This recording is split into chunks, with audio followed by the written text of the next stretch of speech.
Hello, everyone. This is Driftwood Conversations, and I'm Hillary Sloan. My guest today is Sandra Mendelson, an animal communicator and channel whose work invites us to consider our relationship with animals and the unseen world that connects us. This conversation is personal. Sandra is my second cousin.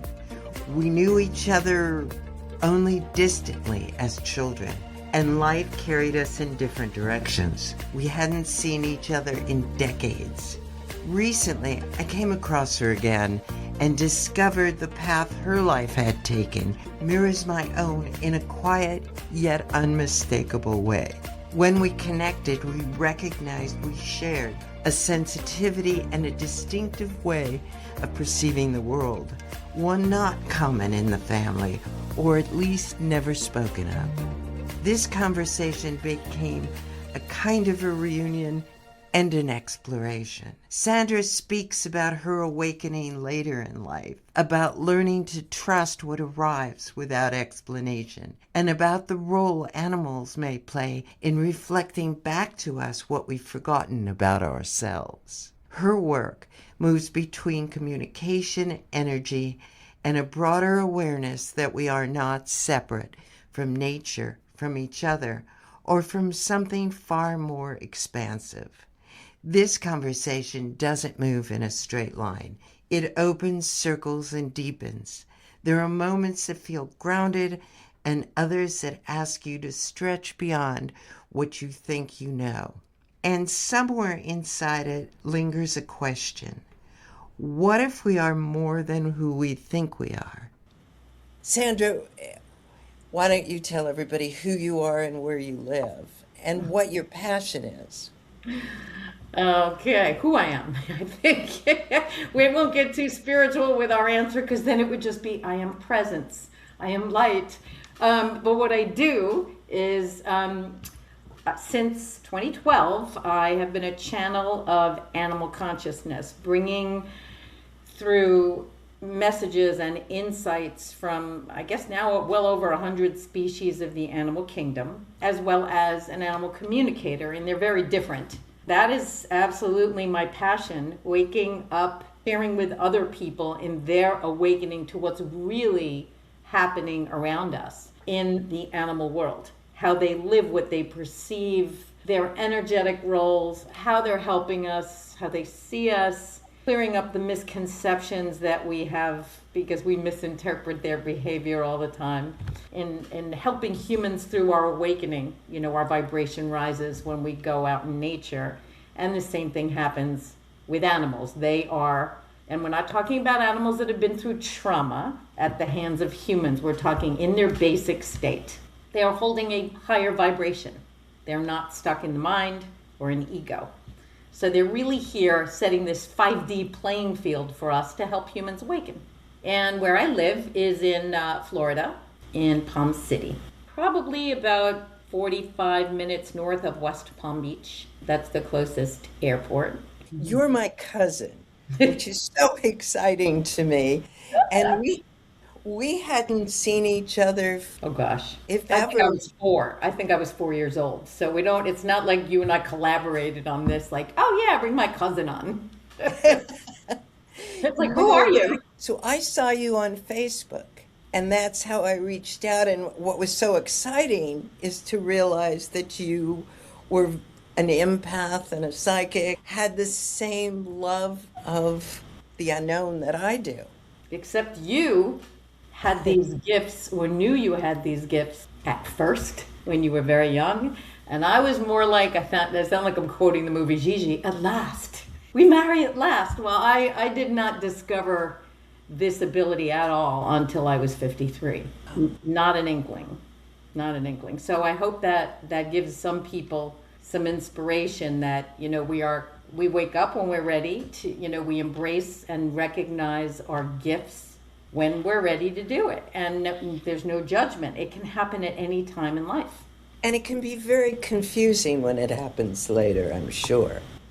Yeah, I believe now it's a little easier than when you were young. There's so much more awareness of energy, of multisensory gifts, of, there's podcasts like the telepathy tapes, which really are focusing on the unbelievable over the top gifts of autistic children that can do stuff that, I mean, if anyone saw me listening in my car, they would laugh because my mouth is always hanging open. But this is all part of it. You know what I mean? We are so much more than we think. How was it for you? Describe what happened when you woke up to this talent. I like when people ask me that question because this did not happen when I was trying to meditate more, be more, do more, feel more, give more, connect more with God. None of that. I simply wanted to be near horses. So I followed two things, my joy and my curiosity. I wasn't looking at what needed to be fixed in the world or trying to be better, which is pretty much in there. This time, no, I just was surrounded by 65 barns. I had become a health coach and I started working with polychromatic light therapy. So I became certified to work on horses because that was the way I could be near them. I really didn't have the desire to ride them. A handful of times I have.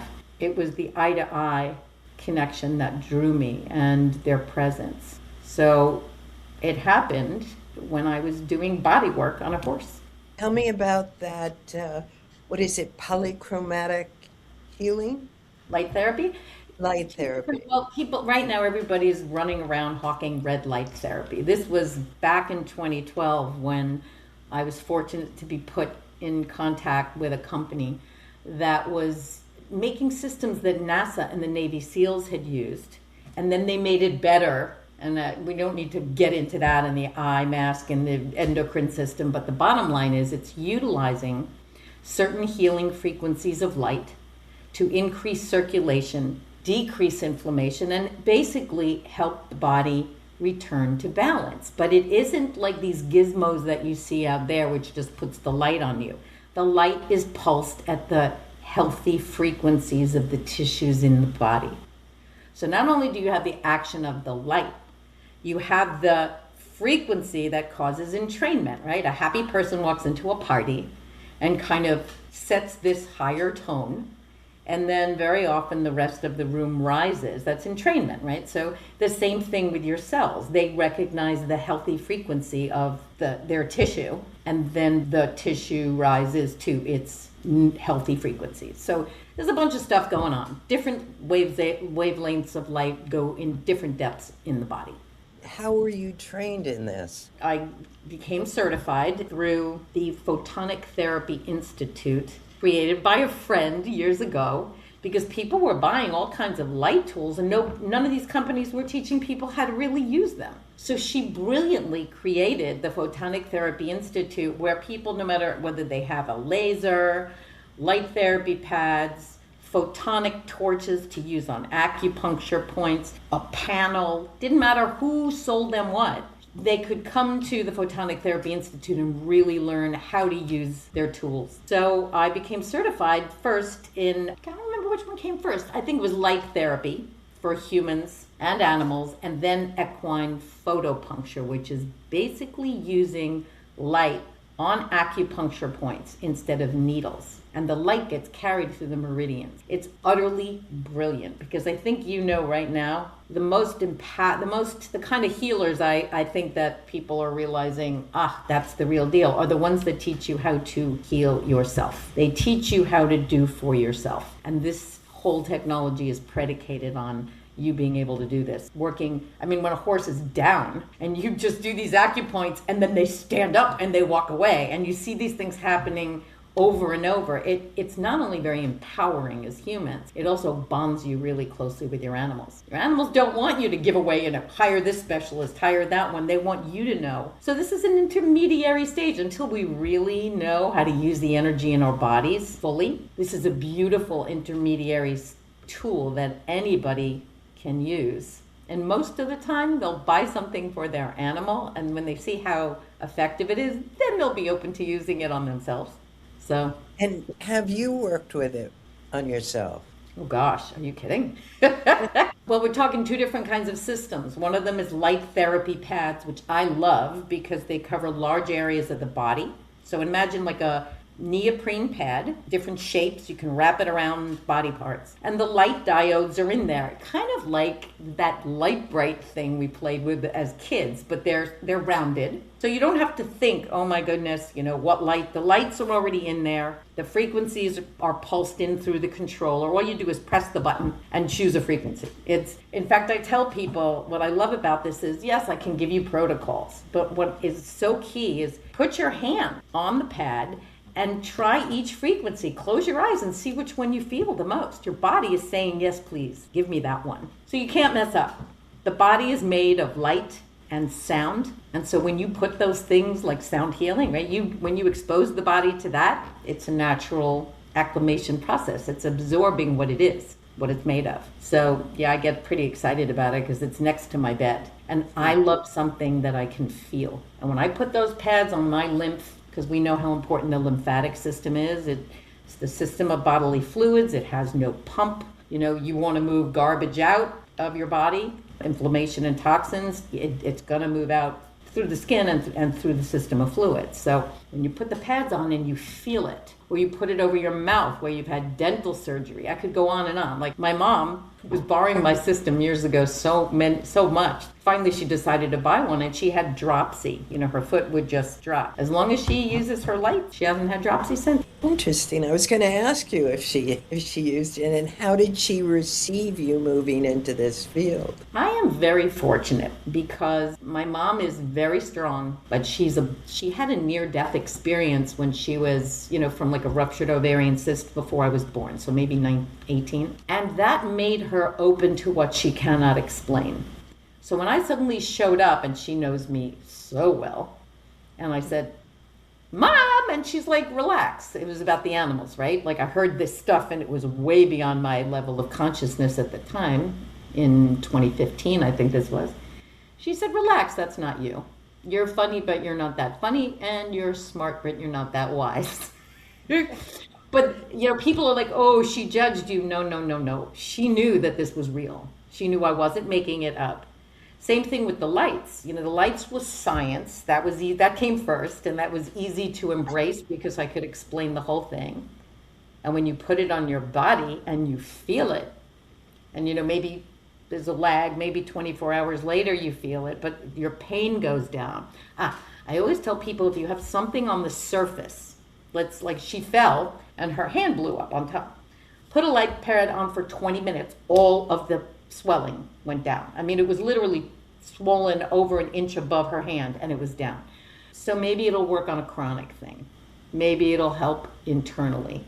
Do you know what the beamer is? That's a magnetic pad blanket. I've used it before. And my attitude is, I am all for anybody using energy tools for healing. The reason I personally prefer the light is both the beamer and the light therapy system disrupt the patterns of dis-ease. But the light therapy system puts in the healthy frequencies, exposes you. And it also has non-physical solfeggio tones in it, which sometimes it's not physical. I knew a woman came to a demo, she couldn't move her head all the way around for 6 years. 20 minutes on the non-physical frequencies, and she was moving her head completely, and she was shocked, right? Sometimes it's not a physical thing, but it shows up that way. So I like the fact that the light therapy system offers that.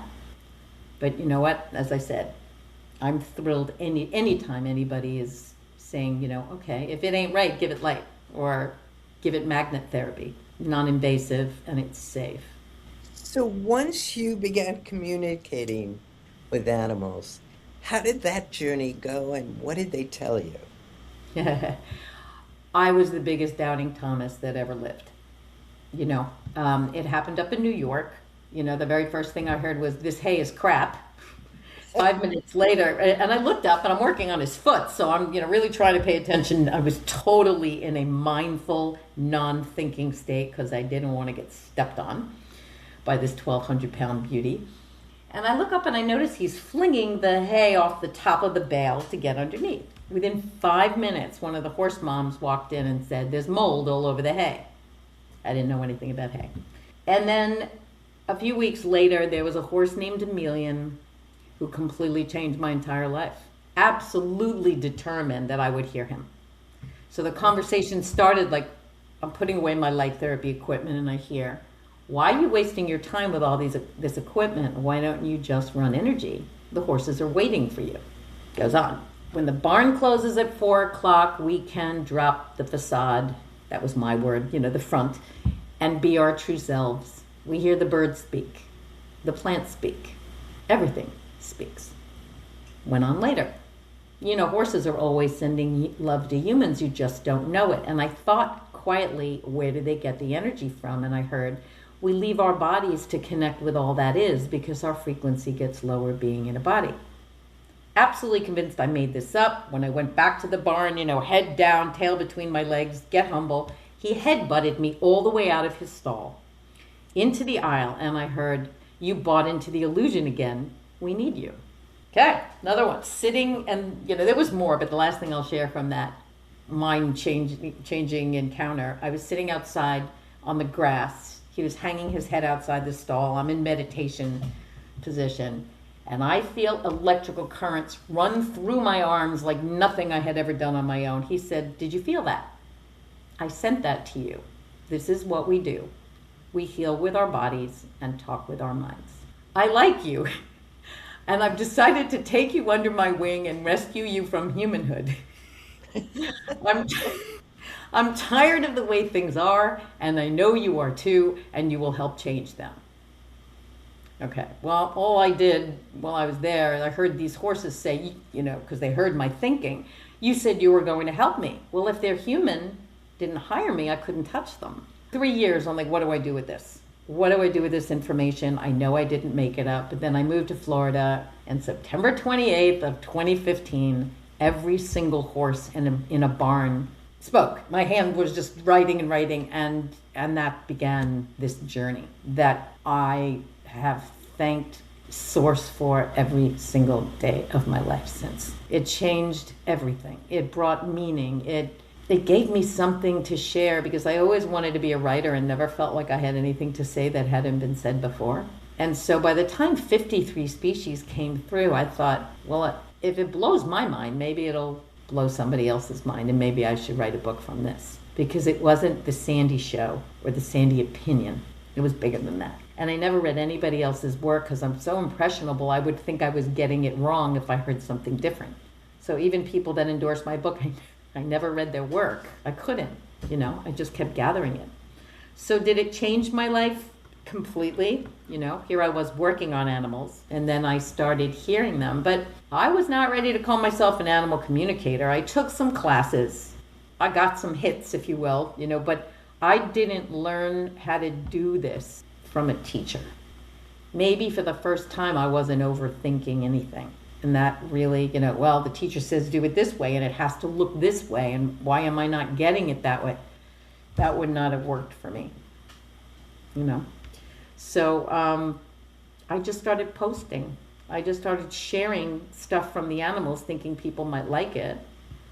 And when the book came out, the first book, I would put a link, hey, you want to know more, whatever. And I didn't realize that through the years, it created street cred.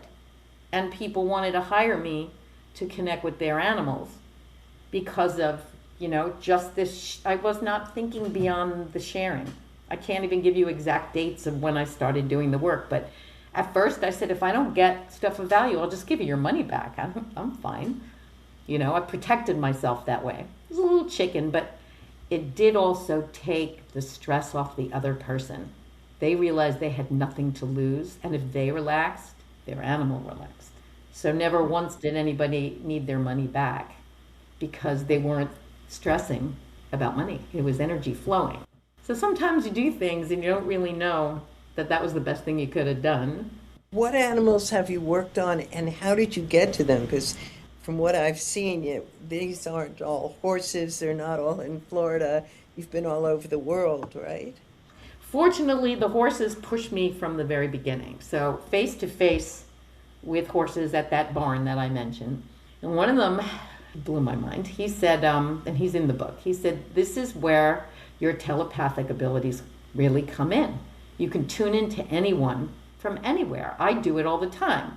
I'm working a lot with horses in Tunisia, Morocco, that area. I was like, oh gosh, I can't believe this. He said, I just ask permission, leave my body, do the work, helping these horses with physical and emotional stuff, and then land back in my body, but I always land hard with a thud. I'm like, okay, I can't do this. But I sat down on the floor of my apartment, and a Cape buffalo, the ones you see in Africa, right? A blue whale and a sacred cow, clearly like in Mumbai, surrounded by millions of people, came through with stuff that was so mind-blowing. That's when I went to my mother, and she reassured me, nah, not you. So the horses, so what would happen, they would say, the horses said, ask pointed questions, put them down on paper. So I would hold a question, I sometimes write it down or hold it in my mind. And I would see with my eyes closed an animal stepping forward to answer that question. So for example, and I would ask every question I could think of. Of course, I started with love and relationships and, romance. Just amazing what they came through with. I'm still smiling because it's so amazing what their perspective is.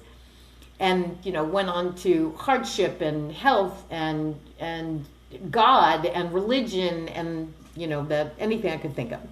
So, for example, the way it would work, like when I said, who wants to talk about death? Well, oddly, a skunk stepped forward. So the skunk said, I memorized this one, that's why I can tell you without looking at paper. He said, I'll talk about death because to us there is no such thing. It is a human construct.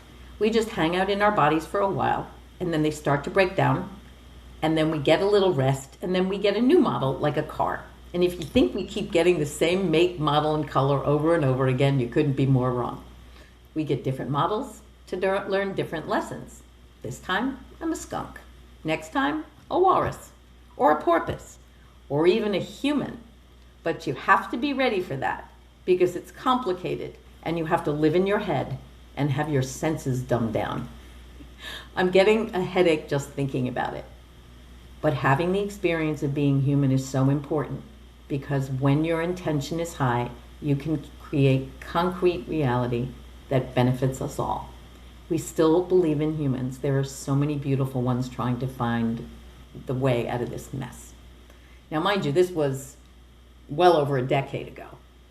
There's been a lot of human awakening and what happened during COVID, and but it was pretty mind-blowing for me to start realizing that the animals have been living a certain way all along. Respect is huge in their world. When you think of wild animals, what video footage do you see? You only see predator-prey because it's exciting to watch. That's what they capture on camera. You don't see how a leopard told me they will leave a watering hole if the other species there don't approve. And neatness and efficiency is extremely important to them, right? Lions, I could go on and on, but I better stop talking. No, this is fascinating. Did you travel to any of them? Have you been on safari? I did, COVID killed that trip. So I had started communicating with these elephants it's still to this day the first elephant rescue in South Africa. There's a big one, the Sheldrick Trust up in Kenya. Apparently the two can do a lot of node comparison and sharing of tools. So I was supposed to go in 2020 and COVID killed that trip. And I didn't finally meet them until October of last year. So you did get there. I did get to meet them. And what was even more shocking is, these are rescued elephants that live in, they have a covered protective homestead where they sleep. And the carers, walk them and have them do certain things. They greet people at the gate every day who come to see them locally. But this particular safari place is in the middle of a game reserve, a private reserve that's filled with all big five. What I heard from the wild animals was probably even more mind-blowing. The deliberate behaviors that they show, so people in the Jeeps, walk away with an upgrade. they gave me messages for the guides who show people to them every day, that they allow them, they could easily hide their hunting, their mating. They let them see everything so that the humans, can enter their world. And lions are always serious. They're like, do not mock us in any way. This is not a joke to us. They show trust. They show harmony. No matter how loud the engines, how many times we turn them on and off, they just seemed unfazed. So did the elephants, the leopards, the different species that I heard from. It's all deliberate. By the way, the name of the reserve is the Kapama Reserve, which is part of Kruger National Park. Everybody knows Kruger because it's huge. This deliberate intention to dispel fear and have people experience more oneness with the life around us, because there's so much misconception and fear about wild animals, I did get to Tanzania, I told you that, and so I went on safari. We went to 3 different parks, and we drove through some while I was there as a photographer. So it was fascinating. It's beautiful. I mean, the place and the animals, but I didn't get those kind of messages. Well, look, I can't take photographs. We get different skill sets. The idea is to trust our intuitive senses. More and more the animals have come, you name it, wild, domesticated. They want so badly for us to experience joy, because they feel joy in the air and the rain and we don't. And to be kind to ourselves, because as a blue whale said, all health, all regeneration, even joy begins with self-care, learning how to be kind to yourself and to trust the voice within, the gut instead of the head. Like these messages have repeatedly shown up, no matter whether I'm listening to a client's animal talk in depth about his or her person, or whether I'm hearing it from animal consciousness. So I have connected with individual animals with names, and also the oversoul. Like when leopard came through, I had not met a leopard. It was the oversoul of leopards. Here's a good one. Are you ready for this? And I don't make this one public too often. Why do predator animals roll in buffalo dung? Okay, do you know anything about animals and how exquisitely sensitive both the predator and the prey are to each other? If you think that a leopard rolling in dung is going to hide himself from a caribou, like from an antelope, are you kidding? Of course the antelope knows they're there. It's actually a celebration of energetically evolving, moving higher up on the scale of awareness, like soul evolution, right? How they handle things, peace, harmony, acceptance of what is, respect for all, like soul growth. It's a celebration because no one's judging them. They just know that they moved higher, right? I can't prove that, but that's what they told me. So there's a whole lot going on. The big cats and the different energetic roles that they play, keepers of information. It goes on. I feel like it's a huge jigsaw puzzle, and I've only seen a couple of pieces and been able to stick them together, which is better than nothing. As long as I'm human, I'll never get it all. But someone asked me, could you please connect with the sharks off the coast of Greenland? They live 250, maybe even 500 years. I'm like, no, I can't do that. And then a couple of years later, I was on the telephone and I see these ancient sharks behind my eyes. I'm like, can I call you back? Excuse me. And the long and short of it is they said, we live so long because we are not of here. We are not from here. We are powered by immense amounts of light. No one goes without help. So they are here energetically to help the other beings in the ocean, like the whales do, right? With sound, with light, with energy, because of sonic booms, war, pollution, things like that. That was enough of an explanation. That is really beautiful. That doesn't surprise me. Somehow I sensed all of this, not in specifics and not as messages from animals, but just that we aren't what we think we are. And that there are beings here that all of us are from different places. We're all connected to something so much bigger. Even camels have come through and told me that space beings or light beings, whatever you would call, would have been coming here since the dawn of time, said the desert would light up upon their arrival, and they were always helpful.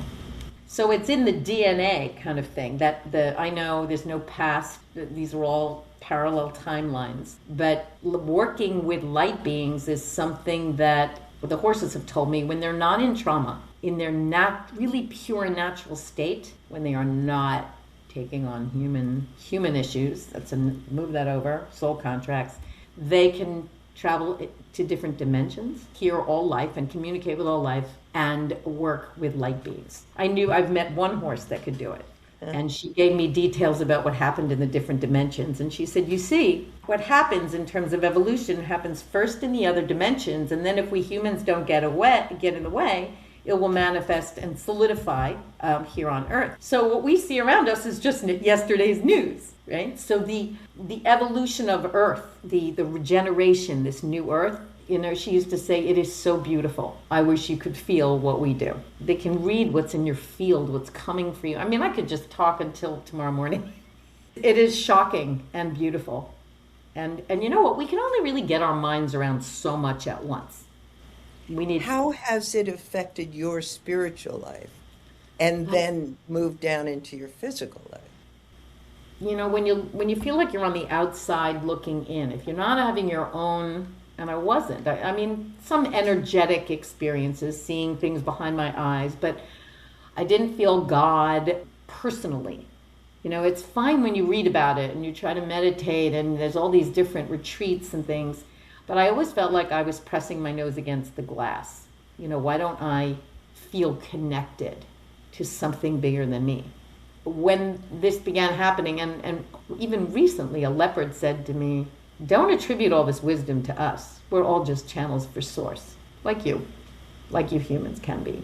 And so because they're not bogged down in the human condition, source flows so freely through them that I had the experience for myself. So this whole ride has been my spiritual awakening because I had to feel it. I had to go, oh my gosh, this consciousness. I'm communicating in detail with horses in Australia all the time to this day. This cracked me open in a way that I guess I had studied energy and worked with energy healers, but this just deepened and widened the whole road for me and made it feel real. It wasn't just something I was trying to maintain. It just happened. It came. And some people, can sit in meditation for an hour or 2 hours and it happens. We're all so unique, right? They become the mountain. They experience total oneness. And of course it changed my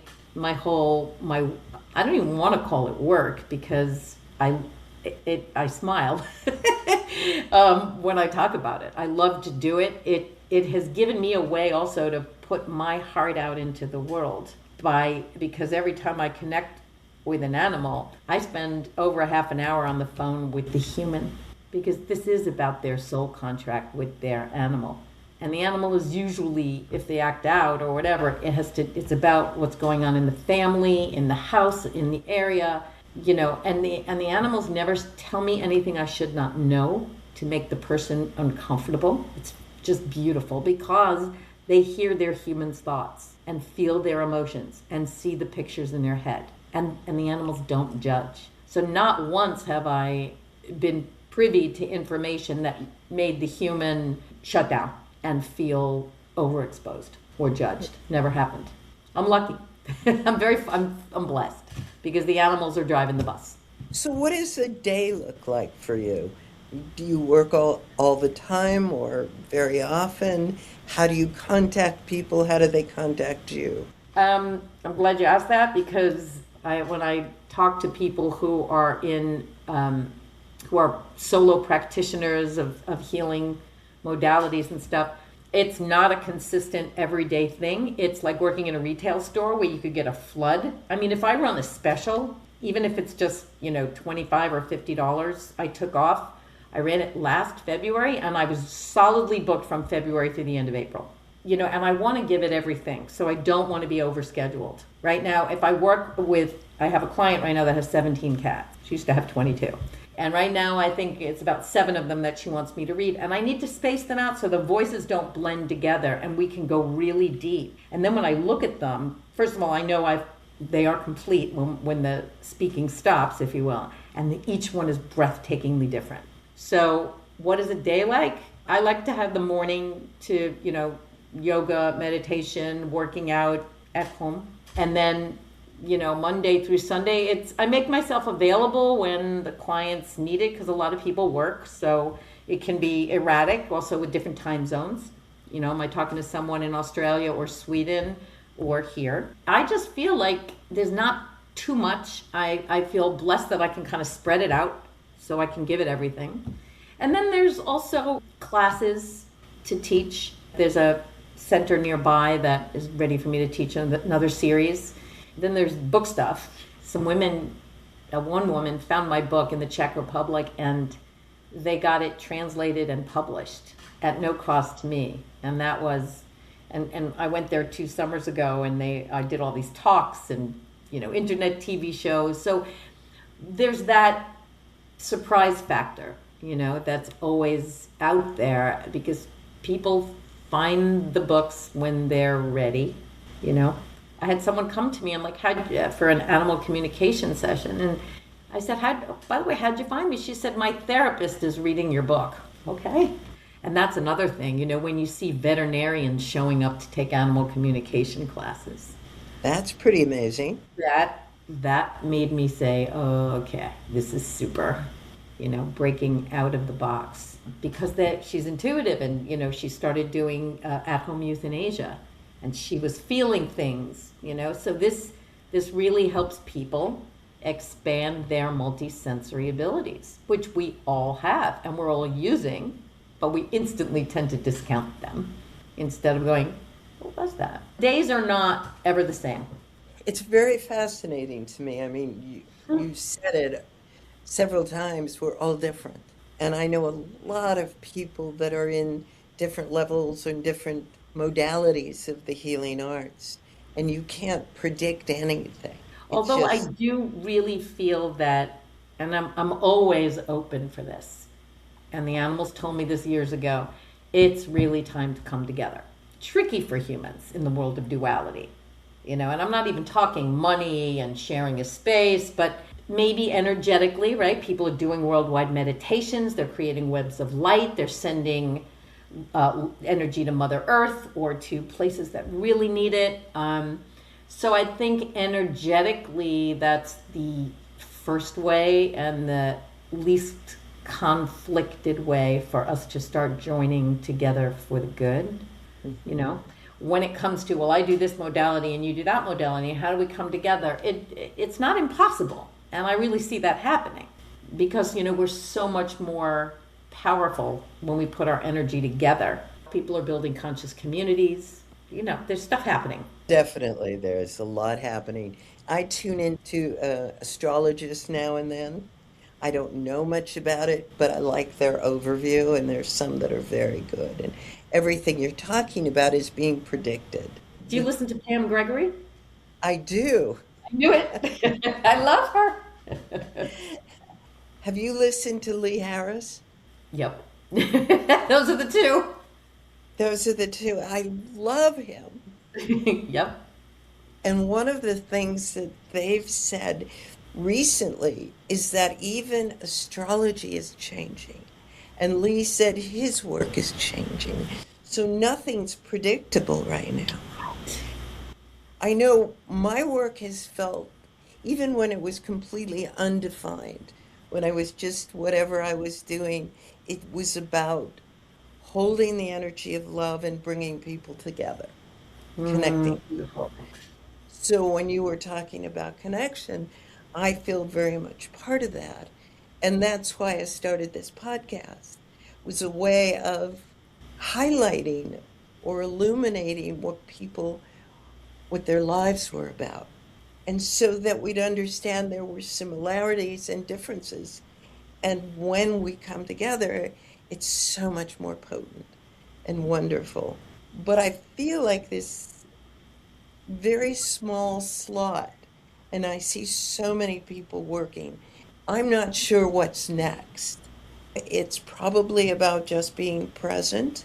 Then there's something else going on. And I don't, look, with light, there is always darkness. And that's why Lori Ladd is brilliant at addressing what's going on right now.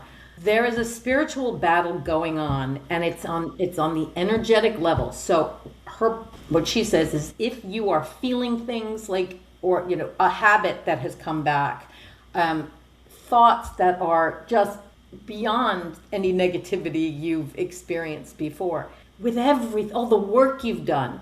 She said, what you've done before is not going to work anymore, because now we're dealing with infiltration. So, does it affect everybody? No. But sensitives, yes. Like I just signed up for her 4-day masterclass about tools to deal with this, because some people that are very sensitive, like me, are really feeling it, where you're like, everything is beautiful in your life, and things that absolutely defy logic or your own experience of yourself. Anything I feel, I'm not the only one feeling it, There's a lot of emphasis lately on the nervous system, too. Yeah.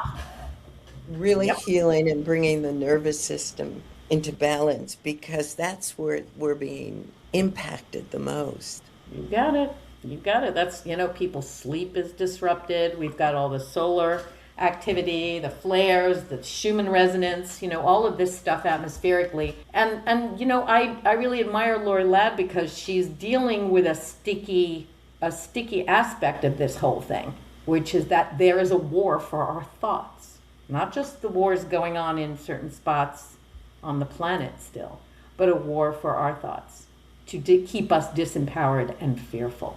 And you know what? If it doesn't resonate, spit it out. But if it resonates, don't think it's you or that you've gone backwards. She said the more we bring God light in and feel, yes, we know we are divine sparks, but what does it mean to become more godlike? To be kinder. I mean, you know this, right?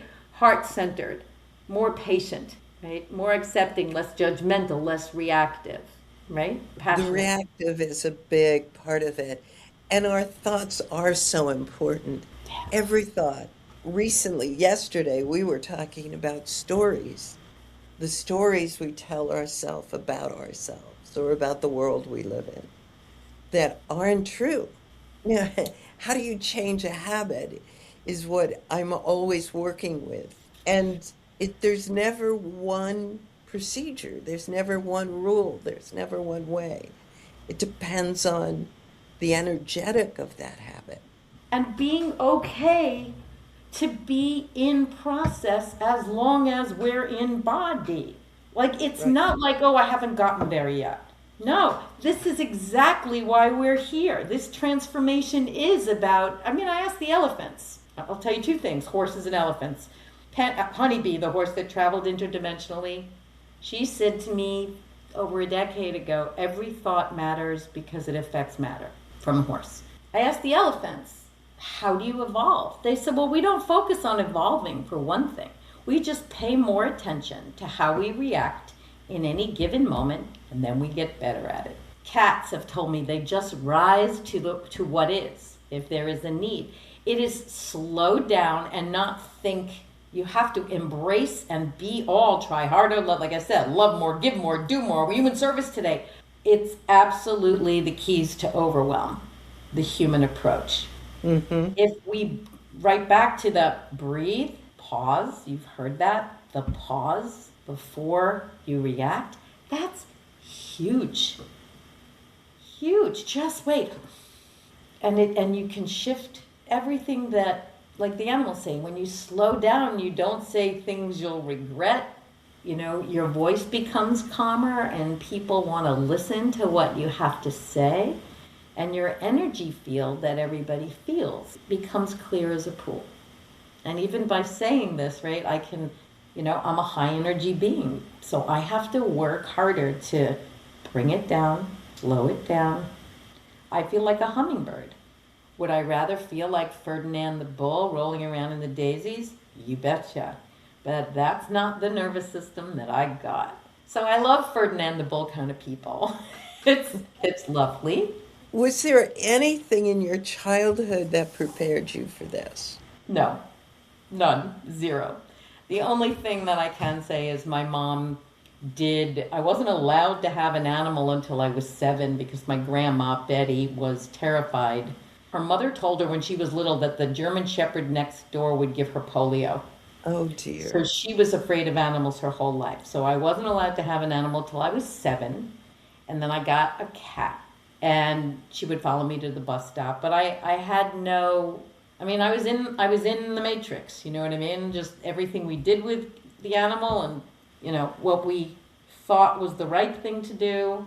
It was very 3D. No, nothing prepared me at all. What about, step aside from animals, what about creativity? Your mother was a dancer. There's something when you dance where you lose the ego and you just move. My mother, to this day, can go see a dance performance, and all night long she dreams that she's dancing because she never felt that level of freedom from anything else as when she could jump like that. Astrology is kind of interesting because if you look at somebody with a really loaded 10th house, which is career and father, and 4th house, which is home, roots, mother, the parents are probably going to play a significant role in that person's life as opposed to, see you later, mom. So I just got to a point towards the end of high school where I said, am I going to be a dancer like mom or go to this college like my dad? I had no ability to say, who am I? So when this thing with the animals happened, there were no guidebooks. There was no one showing me or telling me what to do. Right down to publishing a book. I never took a course. I never hired an agent. Like I really kept saying, I'm bumping along the bottom. I don't know what I'm doing. And that was the best thing ever because it was organic. And it was, excuse the ego, it felt like it was mine because it wasn't taught to me. It wasn't given to me. I didn't inherit it from, like a business or something. So the creativity came through that, I guess. And you know what? I've come to realize that creativity can really be interpersonal. Like if we're all rainbows and you don't even know what colors are in you until you're with another and they need it or it's triggered and all of a sudden, right? Like your wisdom and creative ideas and stuff come out that are only activated by the presence of another, right? Mm-hmm. So there's lots more types of creativity, social creativity, I don't know, than what we think, if you don't paint or dance or sing or something. All right. I mean, that I knew about myself from day one, that I was creative, and that explained even the psychic or the empathic communications and things, the knowing. It was more from an artistic point of view. And also, that gave me a reason to be weird. What do you mean? Well, there's a piece I wrote in my Substack about growing up artistic. My family used that banner for everything. If Dad couldn't keep a job, it was because he was artistic. He was creative, but what I think he was ADHD, and he didn't know it. And now, understanding that diagnosis, I haven't been diagnosed as that, but I know I am. Why do you say that? Why do you think that you are? Because you've been listening to this whole conversation and following this entire train of thought, and I have been a bit all over. So I guess my question is, like, does your mind jump somewhere else and you have to rein it back in? Or why do you think you are that, or have that, or do that, or whatever? I think the work that I've done in the last 10, 15 years, the writing and the working for the radio, it's all taught me how to focus. Back in the 60s when we were doing drugs, I could never do downers. Anything that brought me down made me sick. But anything that was speed related would calm me down and make me sing. Okay. And that's a key sign. So, but again, you know what I think? That as we move forward through time, and I've heard inklings of this, the definition or the explanation of ADHD or having your polarity reversed, I think it's changing, like, what do they call it? Neurodivergence, right? They learn a different way. Like we have this box of what we think is normal, and we have a very narrow definition on that whole spectrum of what normal is. And I think we're going to, right, like I mentioned, the telepathy tapes, mind-blowing podcast to find out what autistic children can do. And they spell, so that's their language. But there's a lot of bias against that, right? Like if you're deaf, use sign language, that's okay. But they still haven't embraced autistic children's spelling. And they want to be accepted just as anybody else that's different. They are, because they are non-speakers, you could say, they are, it seems, right? If you listen to all of these many case studies that will boggle your mind, they are able to grasp information that you and I so do not have access to yet. We're stuck in the mind. I'm like, I want to go there too when I listen to it. So I think that I do agree with you totally. I think that we've put labels in boxes. Sometimes it really helps, to not. I think my father particularly, because he was so creative, but he couldn't finish things. Okay. So, and he was made so wrong for that. And that was the difficulty. If he could appreciate, who he was and the talents he had and what it took to see them into form, the more I learned to focus, the better, more grounded my life is. And you know what? When the ducks told me they celebrate each other's strengths and fill in for each other's weaknesses. And community, what was the word? How they said it? Stops the obsession with individual imperfection. So there's this, right? Like very often you'll see a duck with a bunch of ducklings, and the duck said to me, those are not my babies. They fill in for each other. The mother had been traumatized. She was off in the other part of a lake. We don't have that in our society. Everybody has to do everything by themselves, right? And I spoke with a speech pathologist who said, teaching third graders, and he's like, assuming that every third grader is going to read at a third grade level is erroneous, because we haven't yet embraced everybody's different strengths, and we don't fill in for each other. We're still a long way off from that, Like everybody's expected to be able to live alone, do every single thing alone, and sometimes they're really, really strong at something and really, really not developed in something else, and then made to feel bad about it. Wouldn't it be nice if we just said, okay, you're orange and I'm purple. Like you do, I'll help you with the purple and you help me with the orange, that kind of thing. Yeah, we're not there yet. Well, you said earlier things are changing. There are communal groups that are springing up. Pam Gregory talks about this a lot, that there's new inventions. There's all sorts of things that are happening that are magnificent. Not to be astrological, but I noticed this. Why is it that I listened to only those two, Pam Gregory and Lee Harris? As it turns out, they're both Tauruses. So to my ears, they sound plausible, real, and grounded. If it was really flighty-whitey, I wouldn't be able to get my arms around it and embrace it into my life. Like they speak a language that makes sense to me, getting from point A to point B. I think that might be part of their popularity. They speak English. They're grounded. They're very grounded. Very grounded. And I agree with you. It's interesting. Those are the two people that speak to me the most, especially right now. So, isn't that funny? That is funny, because there's a whole lot of talking heads out there. There is. And I've been through a lot of them. And right now, those two are the ones. And even that, I've moved away from listening to anything too much, just to get quiet and to listen to myself. What do you want to say to people about the time we're in? That's when the messaging becomes the same no matter the source. Whether you hear it from talking heads or you get hunches, the more certain things in humanity are being brought to light, the more systems are decomposing because they're not sustainable and they're not equitable.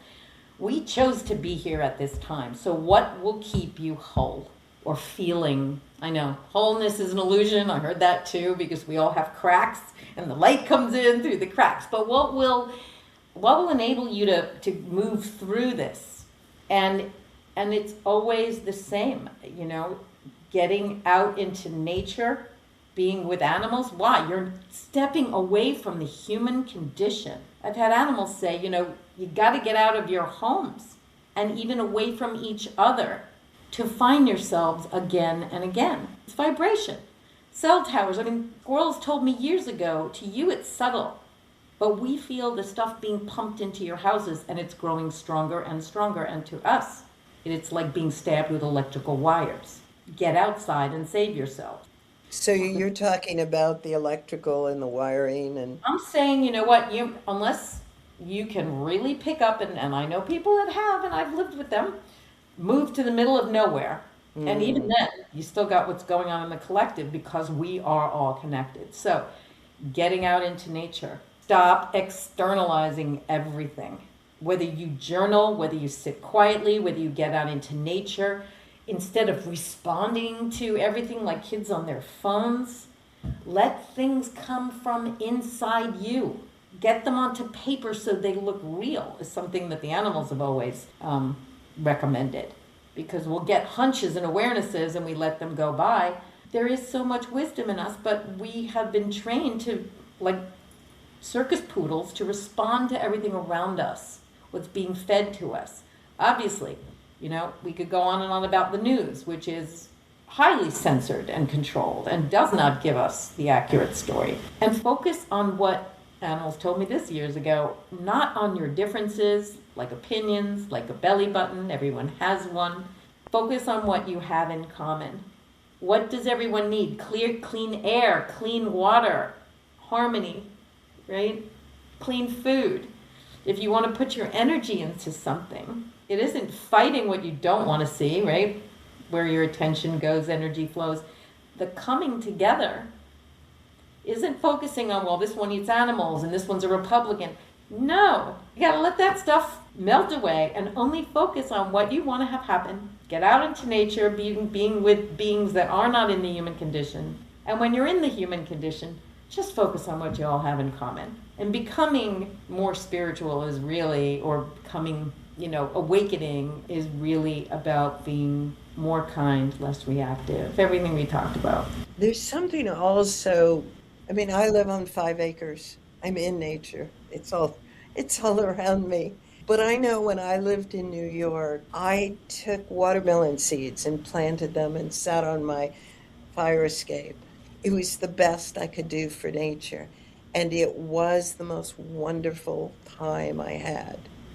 Wow. You know, just sitting there outside the apartment on the fire escape in this little alley. Every once in a while, a neighbor would wave to me or try to talk to me, but it was watching that little bit of nature grow the watermelon seeds. Well, you know what? I'm glad you said that because there are people that will be listening to your show that live in cities, and if they're lucky, they even have a terrace. So if you know who Lynn McTaggart is, she's wrote The Field, a whole bunch of books. It really, really is about the scientific basis for oneness, the power of intention, like the power of 8. But she did an experiment, made me think of the seeds. She was in Australia. I don't remember where the seeds were, 8,000 miles away, somewhere in the US. And they picked 4 groups. And her people looked at a photo of these seeds and sent energy and blessings. When they planted the seeds, 8,000 miles away from where the energy was being sent, the seeds that completely took off the best in the first week were the ones that were blessed. So if here you are, like that's another experiment that you could do. If you can't be in nature, you can experiment with the incredible power of you, the incredible power of your thoughts and your intentions by putting it into something alive, like watermelon seeds. You know, the other lesson that I got very strongly was spirit will show you something in parts of your life. Things will be very easy. You'll think something and it'll show up, or you'll meet all the right people. And then you go through a period that doesn't work as well. So the other thing I would say to people when you're in those other times, pull from what you know, pull the feelings and the resources from the more abundant times and really live them as if, because we are going to go through everything. You know, I heard Neil Donald Walsh speak last night, who wrote the Conversations with God books. And everything fell apart in his life went before these messages started coming through. And basically, to not see the tough things as obstacles, but as opportunities. Like, oh, it's not going to work. Oh, I'm never going to have that love or the prosperity or whatever, instead of what if? Living, like it's totally using the mind. Like, I'm not being held back. This will generate creativity, more ideas, right? To stay in the what if. And he said it much more beautifully and thoroughly than I am. But I just went, yes. I mean, because really, he had everything really challenging happening at once. Oh, bleh. Yeah, really, like, whoa. So from that, yeah. Tell So, us the name of your book and where we can get it. I well, have one. there's two. We Walk Beside You. Book one is Animal Messages for an Awakening World. The second book is We Walk Beside You, Animal Insights for Everyday Living.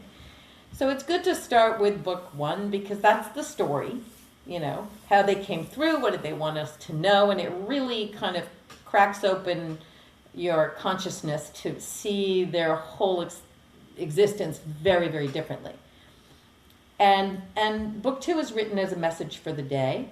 It was different content that came through after book one came out. So why listen to them? Well, it's better to read book one first, and then you can decide if you want to listen to them. Let them speak for themselves, kind of thing, you know. So And I bought mine on Amazon, but can you get to any bookstore or? no, they're not in bookstores. They are strictly print on demand. You can go onto barnesandnoble.com. Do you have a website? I do. It's sandramendelson.com. I'm also on Facebook and Instagram. Put in We Walk Beside You. Lots of stuff coming through all the time, so always trying to figure out new ways to share it. Sandra, thank you. Thank you for coming on the show, for your openness, for the way you share what you experience without holding back. That kind of honesty matters. And on a personal note, I want to say how much it means to have found you again after all these years. There's something very special in that, finding a thread in your own family that you didn't know was there, and recognizing something familiar in it. This is what Driftwood Conversations is about for me. It's a place where people can come and speak freely, where experiences don't have to fit in a box to be shared, where stories, perspectives, and ways of seeing the world can exist without needing to be explained or defended. Just heard, just offered. If something in this conversation resonated with you, take what feels true to you and let the rest simply be part of the conversation. I'm Hilary Sloan. Thank you for listening to Driftwood Conversations.